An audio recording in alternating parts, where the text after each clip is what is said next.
Con Giovanni Díez, presidente de la Unión de Gremio de Transporte Multimodal del Perú, con quien vamos a hablar sobre el paro nacional de transportistas informales convocado para el 4 de julio. Señor Díez, muy buenas tardes. Gracias por estar con nosotros nuevamente en 24 horas en mediodía. ¿Cuál es la razón por la cual ustedes han decidido finalmente ir a este paro el próximo 4 de julio? ¿Cuáles son los acuerdos que no han podido llegar a cerrar con el gobierno y que finalmente los han llevado a tomar esta decisión? Bueno, primero gracias Paco por la entrevista. Sí, mira, nosotros tenemos un acumulado de temas petitorios que se han venido presentando. Quiero hacerte una breve reseña de cómo sucede.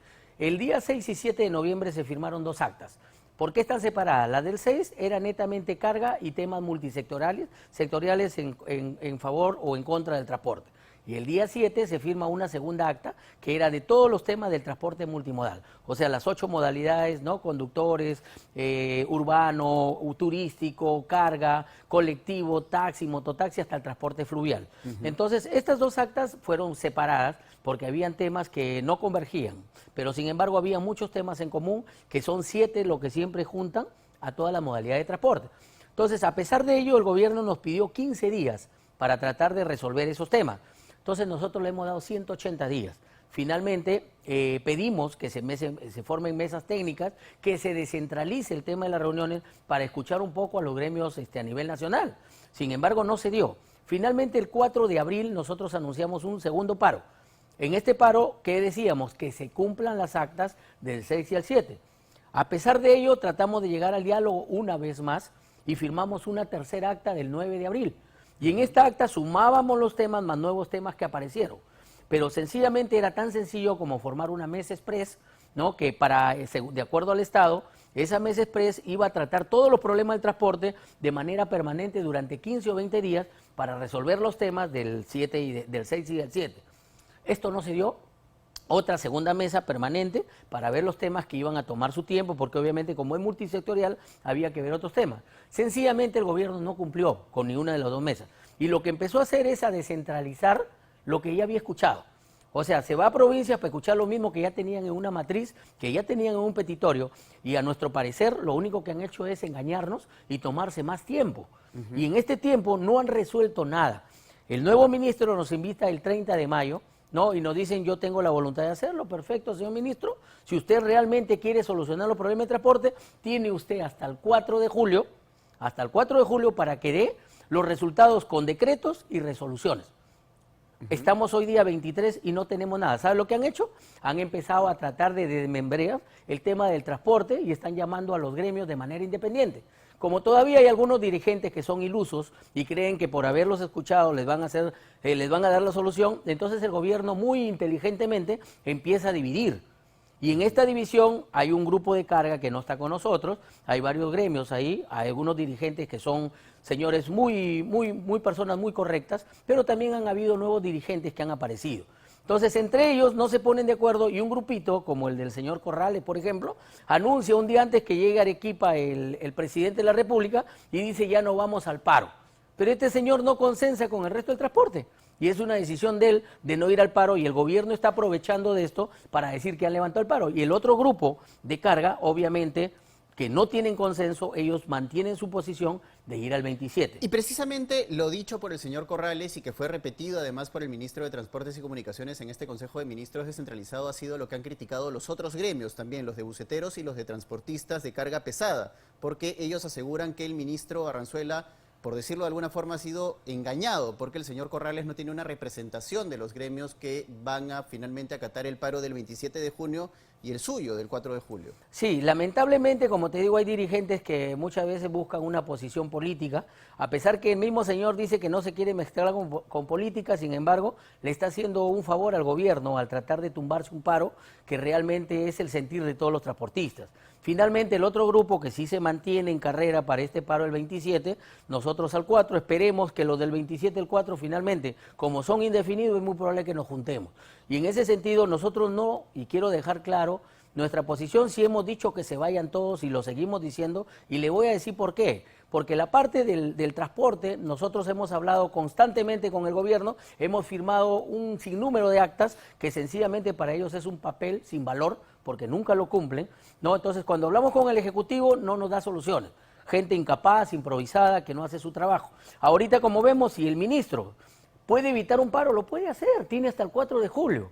Él puede sacar los decretos y resoluciones, que hay muchos temas que es una cuestión de voluntad política. Y ni siquiera estoy hablando de los más álgidos, ¿ah? Te hablo de cosas que se pueden solucionar sin ningún problema. Concretamente, ¿cuáles son esos puntos que se podrían solucionar de manera concreta que usted nos está mencionando y que evitaría este paro del próximo 4 de julio? Hay temas como la ley del conductor, hay temas como el tema de la prórroga de las licencias, y la prórroga no es por un capricho del transportista, sino es por una incapacidad que ahora los gobiernos regionales, que las mismas escuelas y todos los que están involucrados, prácticamente te toman hasta 120 días para resolver la licencia de un conductor, cuando el conductor profesional es su herramienta de trabajo. Obviamente, si hoy día se vence y tengo 120 días, no le vas a decir al conductor que se vaya a sentar y no trabaje por 120 días. Entonces, cuando sale a las calles, comete un accidente o pasa algo, definitiva dice, el conductor no tenía licencia. O sea, le pasan la responsabilidad de Estado al conductor. Y ese tema lo que se está pidiendo es que se ajusten los temas técnicos a nivel de gobierno regional, a nivel del MTC, a nivel de las escuelas, porque realmente hay un amarre increíble, que para nosotros hay un lobby que se maneja dirigido para grupos y que esa burocracia no permite que esto se ordene en la casa. Ese es uno de los temas. Obviamente el problema más álgido para nosotros es el combustible. Y en el caso del combustible, realmente yo también te pido, Paco, que los medios de comunicación tienen que desmembrar este tema, porque ahí hay una corrupción total y nadie lo quiere ver. En este momento el combustible, para que tú tengas una idea, nosotros estamos pagando el combustible más caro de Sudamérica. Así es. Y lo más triste es que en el caso del combustible, para que tengas una idea, le echamos la culpa a la guerra de Ucrania con Rusia. Es correcto, hay una guerra, pero el punto más alto del barril del combustible en el mundo fue entre el día 15 y 23 de febrero. Llegó a $131. En el mercado peruano el combustible, el diésel, por ejemplo, bordeaba los 16 soles 50. Pero ahora el combustible bajaba a $109 y tenemos bordeando los 17 soles y las gasolinas a 30 soles. Entonces, ¿cuál es la matemática o cómo trabajan estos funcionarios de Petroperú, ¿no? Eso tiene que ver con un tema del precio referencial que se usa precisamente para el petróleo que nosotros importamos, porque somos un país netamente importador o casi importador en su totalidad de hidrocarburos, ¿no? Eso evidentemente pasa por lo que usted había mencionado, la voluntad política del ministerio de tomar una serie de acciones que no parte solo del Ministerio de Transportes y Comunicaciones, parte también por el Ministerio de Energía y Minas y por el propio Ministerio de Economía y Finanzas para manejar, por ejemplo, el tema de la franja de precios. Definitivamente tengo que tener que quitarle esa responsabilidad directa al MTC. Lamentablemente es nuestro ente rector, por lo tanto con ellos nos quejamos. Sin embargo, el tema del combustible va más allá de eso. O sea, tenemos un Petroperú que debería ser una empresa que fija los precios porque ellos son los que sacan la lista de precios y ellos en vez de votar un precio razonable ponen un precio muy alto y obviamente los 5 operadores siguen subiendo. Ahora, vuelvo a repetir, el tema del combustible solamente tenemos un elefante blanco que nos ha costado más de $5.000 millones, que es la refinería de Talara, pero hay un grupo que no quiere que opere. Mira, malo que bueno, esa refinería ya está ahí. Debería estar operando y nos solucionaría el problema con casi 90.000 barriles diarios. Para que tú tengas una idea, en el Perú se consumen 260.000 barriles diarios de combustible, de los cuales tienen 42 galones, entonces botamos una suma aproximadamente de 360.000 galones diarios que se consumen en el Perú. Ahora, tú subes un sol y lo multiplicas por 30 días, son más de 3.000 millones solamente en el incremento que se llevan estos operadores. Entonces, nosotros pensábamos que el problema eran impuestos, lo cual ya tenemos 40% más de impuestos. Porque se eliminó el impuesto selectivo al consumo. Sí, pero fue un saludo a la bandera, porque el impuesto selectivo al consumo del precio del combustible equivale aproximadamente a $1.30. Entonces, cuando decíamos, si está a 13 soles 50 y le bajas un sol 30, más o menos el combustible debería estar en 12.20. No pasaron ni 5 días y el combustible sube un sol 80. O sea, fue un saludo a la bandera, sube el combustible y los días han seguido subiendo porque todos los jueves o viernes se ha hecho una mecánica simple de que el Estado sube, digo el Estado porque no regula, ¿no? Y sigue subiendo el combustible. Nosotros propusimos sacar 3 impuestos, impuesto selectivo al consumo, el tema del impuesto al rodaje y el tema del FEP, que es el Fondo de Estabilización de Precios, que no nos ayuda en nada. El Fondo de Estabilización es para mantener el precio, pero como ves no mantiene nada. Y encima todavía premian a los operadores porque a ellos les devuelven esa plata.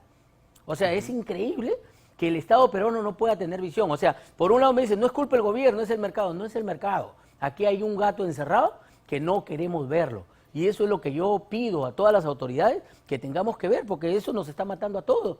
Y no se olviden que el combustible es el indicador de la canasta familiar. Ya sube el pollo, sube el arroz, sube el azúcar y va a seguir subiendo porque nadie frena eso. Ahora, finalmente y para terminar la conversación, señor Díez, yo quería preguntarle si es que ustedes habían tenido la oportunidad de reunirse con el mismo ministro de Transportes y Comunicaciones. Se lo pregunto porque esta mañana que hablábamos con el señor Marchese y con el señor Milla y ayer que hablábamos con el señor Ojeda, ellos renegaban porque lamentablemente no parece haber una voluntad política por parte del ministro para reunirse con estos gremios en particular que van a ir a paro el 27 de junio. Los han reunido con directores que lamentablemente no tienen la decisión para tomar o digamos, la autoridad para tomar las decisiones que podrían solucionar esta situación. ¿Ustedes han pasado exactamente por el mismo trámite? El 30 de mayo tuvimos la reunión con el ministro Barrenzuela y el ministro de Mincetur, el señor Sánchez también estuvo con nosotros y otros dirigentes. Nos hicieron una exposición de los supuestos avances. Increíblemente le habían creado una columna más a la matriz que nosotros enviamos, donde nos decían aprobado o ya está en avance. Entonces, cuando el ministro vio eso, me dice, pero si te están cumpliendo todo. Cumplido, decían, ¿no? Entonces, empiezo a desmembrar y efectivamente el ministerio se había convertido en una mesa de partes. O sea, te voy a poner un ejemplo para que me entiendas mejor. Por ejemplo, pedimos que los exámenes médicos para la licencia de conducir se hagan a nivel de los centros de salud para abaratar un poco el costo, porque en este momento pasar un examen médico para conductores está sobre los 300 soles. Cuando era con los centros médicos costaba 80. Entonces el ministerio dice, se envió el oficio número tal hace 4 meses al MINSA. O sea, para ellos solucionar es enviar el oficio. Es una mesa de partes. Es increíble la incapacidad de los directores que están ahí, porque en eso no le puedo echar la culpa al último ministro. ¿Por qué? Porque esos directores vienen desde siempre. Y el ministro, delante de su directora, le dijimos, usted tiene que votar toda esta lacra que está acá, porque estos están aquí tantos años y conocen el problema. Y nadie de eso quiere resolver. Como él es, normalmente acá los ministros son fusibles, no dan. Aparentemente el ministro tenía la voluntad de solucionar. Lo escuchamos y yo lo único que le dije, mire señor ministro, si usted, con todos mis dirigentes que estábamos ahí, le dijimos, si usted quiere solucionar el problema del transporte, muchas gracias. Por eso usted tiene hasta el 4 de julio para que pueda dar sus decretos y resoluciones. Si en el camino salen eso, sencillamente el paro se levanta. Pero hasta hoy, 23, no tenemos nada. Ellos están más preocupados para tratar de dividir a los gremios y que no vayan al paro en vez de dar soluciones. Entonces, lo mismo le digo hoy. Él tiene hasta el 4. Y esto no es político, porque si él da las soluciones, sencillamente el paro se levanta. Pero así como vamos, estoy seguro que no hay ni una solución hasta el 4 de julio, ¿no? Muchas gracias, señor Díez, por haber estado con nosotros aquí en 24 horas mediodía. Ha sido Giovanni Díez, representante del gremio de transportes multimodal. Hacemos una pausa.